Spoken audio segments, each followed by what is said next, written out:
오늘 이 시간 우리에게 주시는 하나님의 말씀, 요한복음 4장 1절로부터 8절에 있는 말씀이 되겠습니다. 요한복음 4장 1절로부터 8절에 있는 말씀, 이제 한 목소리로 합독하시겠습니다. 예수께서 제자를 삼고 세례를 베푸시는 것이 요한보다 많다 하는 말을 바리새인들이 들은 줄을 주께서 아신지라. 예수께서 친히 세례를 베푸신 것이 아니요 제자들이 베푼 것이라. 유대를 떠나 다시 갈릴리로 가실새 사마리아를 통과하여야 하겠는지라. 사마리아에 있는 수가라 하는 동네에 이르시니 야곱이 그 아들 요셉에게 준 땅이 가깝고 거기 또 야곱의 우물이 있더라. 예수께서 길 가시다가 피곤하여 우물 곁에 그대로 앉으시니 때가 6시쯤 되었더라.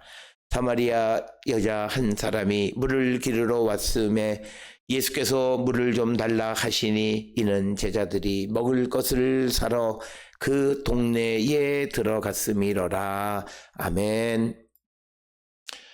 오늘 우리가 함께 읽은 요한복음 4장 1절로부터 8절에 있는 말씀은 이 굉장히 중요한 그런 주제를 다루고 있는 그런 부분으로서 이제 예수님과 사마리아 여인과의 만남에 관한 서론의 부분이 오늘 주시는 1절로 8절이고, 그리고 그 만남, 즉 요한복음 4장을 통해서는 영적 갈증을 채워주는 것에 대해서 13절로 14절에서 말씀하시고, 그리고 16절로부터 18절에 우리의 죄에 대해서 설명하시고, 그리고 21절로부터 24절에서는 또 이 하나님이 기뻐 받으시는 예배에 관해서 우리에게 말씀하고 계시고, 24절은 하나님의 본성이 어떤 것인가에 대해서 우리에게 설명하고 있을 뿐만 아니라, 그리고 26절에서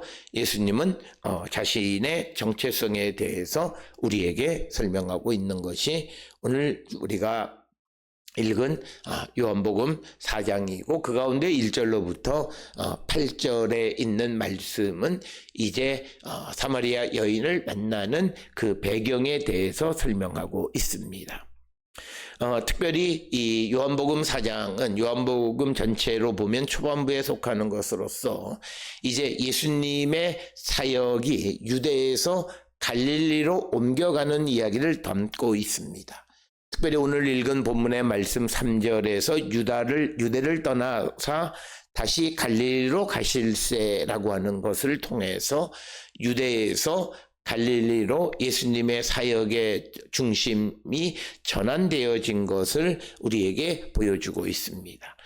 요한복음 3장에서는 우리가 잘 아는 니고데모와의 대화를 한 것이고, 그래서 사마리아 지역을 지나 이방인들과 만나시면서 이제 그곳에서 여러 가지 신학적으로 중요한 주제들을 설명하시는 것이 오늘 우리에게 주시는 본문의 말씀이 되겠습니다. 특별히 오늘 주시는 본문의 말씀의 배경은 유대인과 사마리아인 사이에 어떤 종교 문화적인 차이로 인한 깊은 분열이 존재한다라고 하는 것을 전제하고 이 말씀을 우리가 읽어야 하겠습니다. 특별히 4절에서 예수님이 사마리아를 통과한다라고 하는 것이 뭐 그렇게 의미가 있느냐라고 생각되어지지만, 그러나 역사적 배경을 생각해 보면 유대인과 사마리아 사람들은 그 아시리아의 그 정복, 즉 주전 721년에 북왕국이 멸망한 그 이후부터 종교적으로 문화적으로 어떤 깊은 골이 형성이 되어져서 깊은 분열을 겪고 있는 그런 배경 속에서 우리가 이 말씀을 이해해야만 합니다. 특별히 오늘 주시는 본문 1절에 의하면 1절에 기록하기를 예수께서 제자를 삼고 세례를 베푸시는 것이 요한보다 많다는 말을 바리새인들이 들은 줄을 주께서 아신지라. 그래서 오늘 주시는 본문 1절에서는 예수님은 바리새인들이 예수님의 영향력이 증가하고 있다라고 하는 것을 이제 인지했다라고 하는 것입니다. 그래서 그 예수님의 활동이, 그리고 예수님의 제자들이 세례를 베푸는 것이 세례 요한의 활동보다 능가했다라고 하는 것을 이제 바리새인들이 인지하고 있다라고 하는 것을 예수께서 아셨다는 거죠. 그래서 예수님은 이 시점에서 그 바리새인들과 갈등을 피하려고 이제 예수님은 이제 선교의 중심지를 유대에서 갈릴리로 옮겨가시는 것을 우리에게 보여주는 그런 말씀이 되겠습니다. 그래서 오늘 주시는 본문의 말씀을 통해서 이제 예수께서 그 제자들이 세례를 베푸시고 그래서 영향력이 점점 더 확장되어졌다라고 하는 것을 우리에게 보여주는 것이고, 그런데 이 당시에 예수께서 직접 세례를 베푸신 것은 아니라는 것이 2절에 기록되어 있습니다. 예수께서 친히 세례를 베푸신 것이 아니요 제자들이 베푼 것이다. 그래서 예수님의 제자들이 세례를 베풀었다라고 하는 것을 기록하고 있는데, 이 기록을 통해서 우리에게 강조하는 것은 예수님의 그 어떤 사역에 있어서 세례 그 자체보다는 어떤 영적인 새로운 탄생에 관한 것에 더 초점을 맞추고요. 물과 성령으로 세례받는 것. 그래서 새로운 피조물이 되는데 관심이 있는 것이지 어떤 그냥 세례 그 자체에 예수님의 관심이 없었다라고 하는 것은 예수께서 친히 세례를 베푸신 것이 아니고 제자들이 베푼 것이다. 그래서 1절에 언급하는 마치 예수께서 세례를 베푸신 것으로 기록하고 있는 내용을 수정하는 것이 2절의 말씀이 되겠습니다. 자, 그렇게 돼서 3절에서 예수님께서 이제 유대를 떠나 다시 갈릴리로 가실세. 그래서 유대를 떠나서 갈릴리로 가시는 것은 이 바리새인들과 불필요한 갈등을 피하기 위한 하나님의 예수님의 지혜이지 어떤 예수님이 도망가는 것이 아니다라고 하는 것을 분명하게 우리는 알아야 된다라고 하는 것이고, 이처럼 예수께서 유대를 떠나 갈릴리로 가신다라고 하는 것은 예수님의 그 사역의 지경이 넓혀졌다라고 하는 그런 의미가 있습니다. 특별히 여기서 우리가 한 가지 기억하셔야 되는 것은 사도행전에 의하면 사도 바울은 오히려 박해와 탄압을 받으면 그래서 다른 곳으로 옮겨감으로 복음을 전하는 지경이 넓혀지는 겁니다. 그것과 마찬가지 패턴으로 오늘 주시는 본문에서도 이제 바리새인들이 예수님의 어떤 영향력이 점점 확장되어지는 것을 바리새인들이 알고 그들과의 어떤 그 마찰을 피하기 위해서 다른 곳으로 옮겨가시는 것도 결국 사도 바울이 복음을 전하는 방식과 동일하다라고 하는 겁니다. 그래서 어떤 불필요한 그런 마찰을 피하고 복음을 전하는 본질적인 일에 충실했다라고 하는 것을 우리에게 보여주는 것이 오늘 주시는 본문 1, 2, 3절에서 예수께서 유대를 떠나 갈릴리로 가시는 이유가 되겠고, 그러면서 4절에 사마리아를 통과해야 하겠는지라 이렇게 기록하고 있습니다. 그런데 오늘 주시는 이 본문에 에데이라고 하는 헬라어가 사용되어졌습니다. 그러니까 사마리아를 통과해야만 한다라고 하는 건, 이 말은 사실은 직역하면 사마리아를 반드시 통과해야 하겠다라고 하는 것, 어떤 필연을 강조하는 내용이 되겠습니다. 특별히 유대 땅에서 갈릴리로 가는 루트는 여러 경로가 있습니다. 하나는 요단강 계곡 지역을 통해서 요단강을 따라서 갈릴리로 가는 방식이 있고, 오늘 주시는 본문의 말씀처럼 사마리아를 통과해서 가는 방식이 있습니다. 그러나 앞에서 설명드렸듯이 유대 사람들과 사마리아에 사는 사람들이 주전 721년 북왕국이 멸망한 이후부터 종교적, 사회적, 문화적으로 서로 갭이, 어떤 갈등의 골이 깊어짐에 따라서 서로 접촉하지 않고 왕래하지 않는 그런 상황이 벌어졌고, 그래서 유대인들이 이 사마리아인들을 피해서 우회하는 그런 길을 많이 택해서 유대에서 갈릴리로 가곤 했습니다.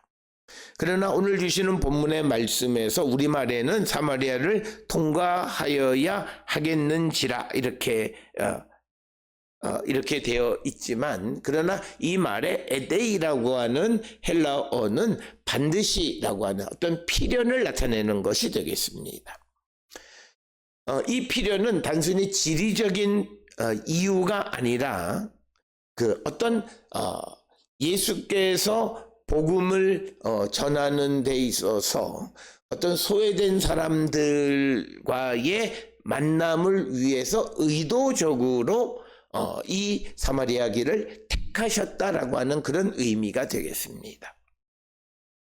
그래서 이 예수께서 이 사마리아를 통과해야 해서 갈릴리로 가시면서 사마리아를 통과하는 것 자체가 이제 이어지는 사마리아 여인과의 만남은 어떻게 보면 예견되어진 것이다. 소외된 집단을 의도적으로 만나려는 의도를 우리가 볼 수 있는 것이 오늘 주시는 사마리아를 통과해야 겠는지라라고 하는 이 표현에서 에데이라고 하는 헬라어가 사용된 것을 통해서 우리가 볼 수 있고, 오늘 주시는 본문에서 예수님의 이 사명이라고 하는 것이 단지 유대인들만이 아니라 이것이 점점 더 확장돼서 이방까지 확장되어지는, 그러면서 갈등 관계 속에 있는 사마리아 사람들과 유대인과의 어떤 연합을 의도하는,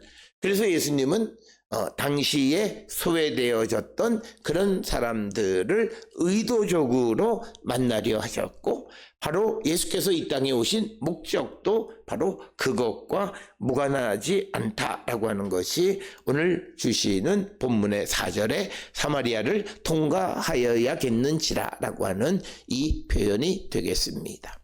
그래서 소외된 집단과 의도적 만남을 드러내는 이야기가 되겠고, 그래서 5절에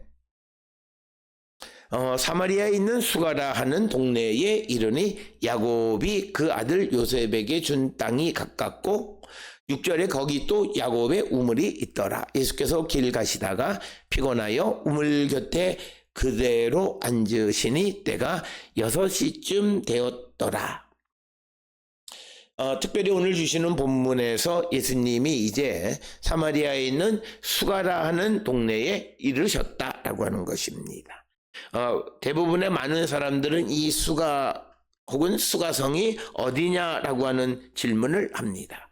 이에 대해서 많은 주석가들은 이 현대 지명 아카르, 거기가 바로 수가다, 이렇게 이야기를 하는 사람들이 많고, 또 어떤 사람들은 아마 이 수가가 세겜의 어떤 다른 이름으로 이해하는 그런 사람들도 많이 있습니다. 그런데 거기에 이제 야곱의 우물이 있었다라고 하는 것입니다. 특별히 수가성은 사마리아 지역에 있는 그런 마을로서 야곱과 연관된 역사적 장소입니다.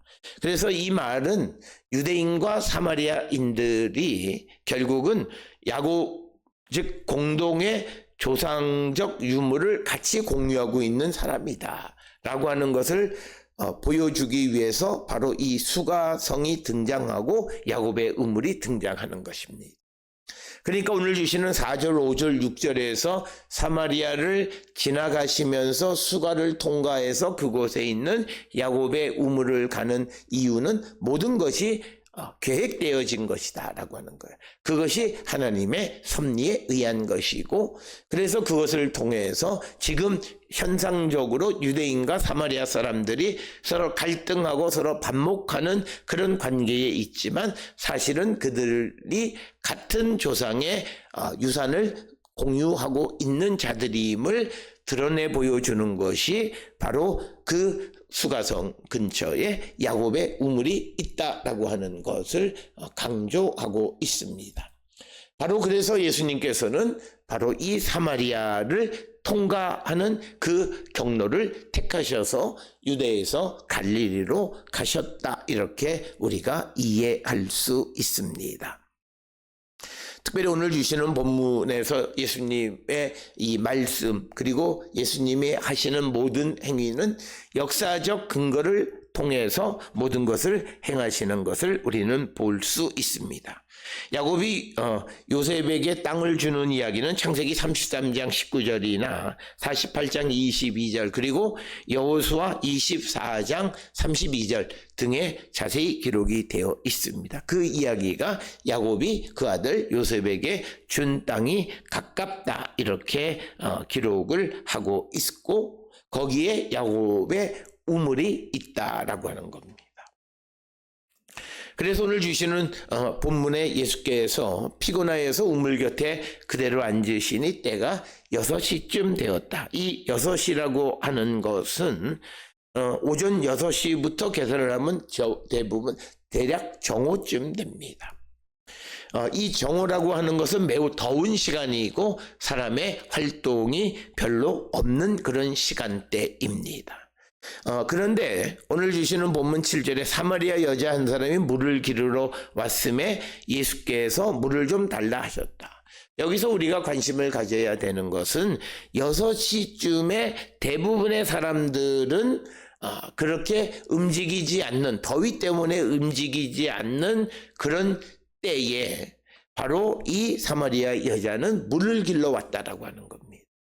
그래서 이 사실을 통해서 이 여인이 얼마나 사회적으로 고립되어져 있는가라고 하는 것을 우리에게 상징적으로 보여줍니다. 그래서 그 여인이 6시쯤에 물을 기르러 왔다라고 하는 그 사실이, 그 여인이 다른 사람들의 눈을 피해서 다른 사람들이 활동하지 않는 시간에, 매우 더운 시간에 물을 기르러 왔다라고 하는 그 6시쯤 되었다라고 하는 것에 초점을 맞춰서 본문을 우리가 이해해야 되겠고, 여기에도 6절에도 예수님의 인간적인 면모를 보여주는데 피곤하여 우물 곁에 그대로 앉으셨다라고 하는 것입니다.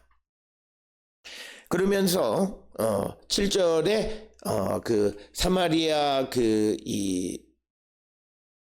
한 여인이 물을 기르러 왔음에 예수께서 물을 좀 달라 하시니, 그래서 오늘 주시는 이 7절의 이야기는 당시로서는 매우 파격적인 그런 일로 이해되어집니다. 왜냐하면 당시에 유대 남성들은 공공장소에서 여성과 대화하는 일을 별로 하지 않았습니다. 그런데 오늘 주시는 이 본문의 말씀에서 예수님께서는 이 사마리아 여인에게 물을 좀 달라, 마실 것을 달라고 대화를 하시는 광경은 매우 파격적인 것이고, 이것을 통해서 보여주는 것은 예수님은 성별이나 민족이나 종교적 경계를 무너뜨리는 그런 파격적인 그런 행보를 보여주셨다라고 하는 겁니다. 당시로서는 그 여인에게 말을 걸고 대화하는 것 자체가 금기시되어졌던 그 일에 우리가 연연하지 않으시고 그 여인에게 물을 달라고 말을 건네는 것, 그것은 매우 드문 일이고, 그래서 예수님은 그에게 이제 물을 좀 달라고 요청한 것이 7절의 말씀입니다. 그러면서 8절에 이는 제자들이 먹을 것을 사러 그 동네에 들어갔음이러라. 그래서 예수님이 이 여인과의 그 만남이 어떤 독립적으로 이렇게 일어난 것이다 라고 하는 것을 강조하는 것이 바로 제자들은 다 그 동네로 먹을 것을 사러 들어갔기 때문에 아무도 없는 곳에서 예수님과 이 여인이 만나게 되어졌음을 강조하는 것입니다. 따라서 오늘 주시는 본문 1절로 8절은 이제 4장에 기록되어 있는 사마리아 여인과의 만남을 하게 된 배경에 대해서 설명하면서 예수께서 이런 사마리아 여인과 같이 고립되어진 사람, 고립되어진 지역, 고립되어진 백성, 그들에게 복음을 전하려 하는 어떤 그런 의도를 갖고 계시는 분임을 우리에게 강조하는 것이고, 오늘을 살아가는 우리들이 이 예수님의 정신을 잊어서는 안 된다라고 하는 것을 우리는 꼭 기억을 하셔야 되겠습니다. 따라서 오늘 주시는 이 본문의 말씀을 통해서 요한복음 4장 1절로 8절에 있는 말씀을 통해서 우리에게 주는 몇 가지 그런 메시지는, 첫째는 어떤 구원의 포용성입니다. 그래서 예수님이 사마리아 지역을 의도적으로 지나가신 것은 유대 사회에서 소외된 사람들까지 다 포함하는 그런 예수님의 사역을 확장하려고 하는 그래서 예수님의 복음의 보편적 본질을 보여주는 것이 오늘 주시는 요한복음 4장에서 이 사마리아 지역을 통과하시고 그곳에서 여인을 만나신 것이다 라고 하는 겁니다. 이것처럼 우리가 예수 그리스도를 믿고 세상을 살아가는 자로서 우리들이 주님이 우리에게 가르쳐 주신 사랑과 포용성이 넘치는 그런 삶을 살아가는 자들이 되어야 하고, 어떤 경계와 한계를 뛰어넘는 그런 믿음의 삶. 그래서 오늘 우리가 세상을 살아가면서 내가 가지고 있었던 어떤 가치관의 한계를 넘어서는 그런 삶을 추구하는 것이 복음적인 삶이다라고 하는 겁니다. 많은 사람들은 예수를 믿고 복음을 받아들이긴 하지만 그러나 자기의 경험이나 자기의 인식 한계 속에 갇혀 있는 사람들이 많습니다. 그러나 이것을 넘어서는 그런 삶을 추구하고 그런 자들을 포용하는 삶을 살아가는 자들이 되어야 한다라고 하는 겁니다. 최근에 우리 사회의 유명인들의 어떤 기존 가치와 전혀 다른 그런 행보를 통해서 비난도 하고 많이 하지만, 그러나 우리가 오늘 주시는 요한복음 4장에 나타난 예수님의 모습을 보면 우리의 가치관에 맞지 않는 그런 삶을 살아가는 자들을 포용할 수 있는 것이 복음의 정신임을 우리에게 가르쳐주는 것입니다. 그래서 우리는 그런 사람들, 내 경험치 밖에 있는 사람들의 삶에 대해서 그냥 무작정 비난하고 그들을 힐난하는 그런 삶은 바람직한 모습은 아님을 우리에게 가르쳐주는, 그래서 복음의 보편적 성격을, 예수님의 사역의 보편적 성격, 당시 유대인들의 그런 경계를 넘어서는 행위를 하시는 예수님, 바로 이것이 오늘 우리가 살아가면서 우리의 삶에서 구체적으로 구현해야 될 일들이 아닌가 생각을 우리가 하게 하는 것이, 오늘 주시는 예수님이 사마리아의 수가성에서 사마리아 여인과 만나 그 여인에게 물을 달라고 요청하시는 그 말씀 속에 있습니다. 그래서 예수의 복음은 당시 사회가 가지고 있던 기존 질서와 다른, 그리고 기존 질서의 한계를 넘어서는 그런 새로운 가치를 제시해 주고 있고, 오늘 우리는 그것을 수용하고 살아가는 자들로서 우리가 살아가는 현실 속에서 그것을 구체적으로 구현하며 살아가는 우리 모두가 되어야 합니다. 그러면서 오늘 주시는 본문에서 또 하나는 필연성에 의해, 하나님의 필연에 의해서 움직이는 삶이라는 거죠. 예수께서 단순히 빨리 유대를 떠나 갈릴리로 가시려면 편하고 좋은 길을 택해서 가실 수 있습니다. 그러나 굳이 바로 이 사마리아를 택하신 그것은 필연적 하나님의 필연에 의한 것이다. 그래서 우리가 세상을 살아가는 삶은 내가 원하고 뜻하는 삶을 살아가는 것보다는 하나님의 필연성에 의한 삶을 살아가는 것이다 라고 하는 겁니다. 특별히 우리가 복음을 전하는 사명을 맡고 있는 그리스도인의 삶도 어떤 사회적 관습이나 제도가 아니라 하나님의 계획에 의해서 살아가는 그 하나님의 필연성에 의한 삶을 살아가기를 결단하는 자들이 되어야 합니다. 나의 필연에 의한 것이 아니라 하나님의 필연에 의해서 우리가 세상을 살아가고, 그래서 때로는 내가 하기 싫고 내가 원치 않고 또 내 삶에 어려운 길을 선택하고 그 길을 걸어갈 수 있는 것은 모두가 하나님의 필연에 의한 것이다 라고 하는 것입니다. 그래서 오늘 우리는 예수 그리스도의 재림을 기다리며 살아가는 우리로서 우리가 예수께서 우리에게 보여주신 삶의 모습, 한계를 넘어서는 삶, 하나님의 필연에 의한 삶을 살아가는 모습, 그 모습을 담고 있는지 다시 한번 돌아보는 우리 모든 성도들이 될 수 있기를 주의 이름으로 축원합니다.